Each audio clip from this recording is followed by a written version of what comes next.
There's a lot that we could discuss after this 31-13 Broncos win. Mace here on the field after the Broncos advanced to 9-5, clinched their first winning season since 2016. But the thing that I focus on here is this. Whatever you think of the Broncos was affirmed today. If you think they're lucky getting fat and happy off of playing bad teams, they've still only beaten one team with a winning record. Hey, today didn't change your opinion, right? They got a break, a huge break, the ultimate Christmas gift in football when Jonathan Taylor gave away a touchdown because he decided to have the stupidest touchdown celebration known to humankind. Just carry the ball across the goal line. I don't get what guys are thinking with that. But at the same time, for the resilient, resourceful, opportunistic, and well-coached crowd, if you think the Broncos are a product of being resourceful, of being well-drilled and well-schooled, then this game affirmed that. Broncos came back from an early double-digit deficit. They capitalized when Jonathan Taylor had the massive goof.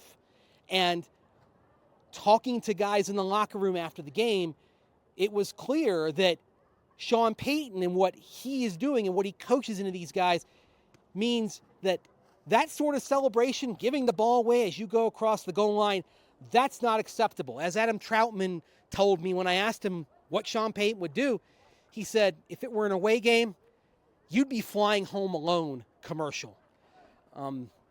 Marvin Mims Jr. said, well, maybe some guys on the team could get away with it, perhaps Cortland, but he's like, if I did that, I'd be benched.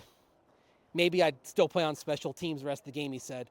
But that was one thing that was interesting, that the players all to a man said that if you did that sort of celebration, you'd be in deep, deep trouble. That's unacceptable. Well, on the Colts side, on the far side of the field, for whatever reason, it's considered acceptable because Jonathan Taylor did it and cost them what would have been a 20-7 lead.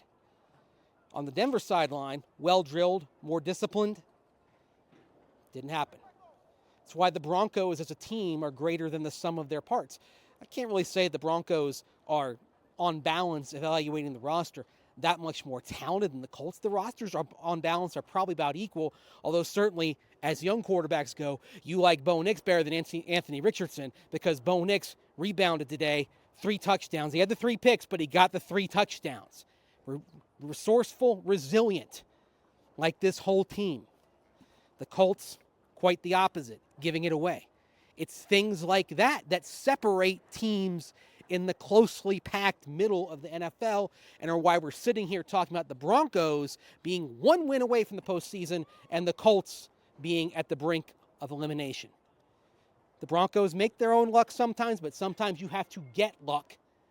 And sometimes it comes from being more disciplined than the guys on the other side. 31-13, Broncos take the win here. We'll break down plenty more in the next few days at denversports.com and on Orange and Blue today. Of course, the status of Pat Surtain going into that Thursday night game in Los Angeles, that's going to be something that gets ruminated on quite a bit because if you don't have Surtain, if you don't have Riley Moss, and you're facing what's probably going to be a very angry Charger team that is now 1 game behind the Broncos, thanks to the Chargers losing to Baker Mayfield and company today,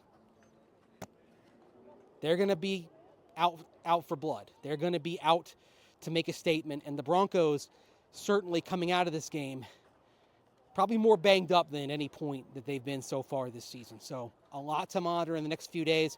But for now, Broncos got the job done. 31-13 over the Colts. They're 9-5.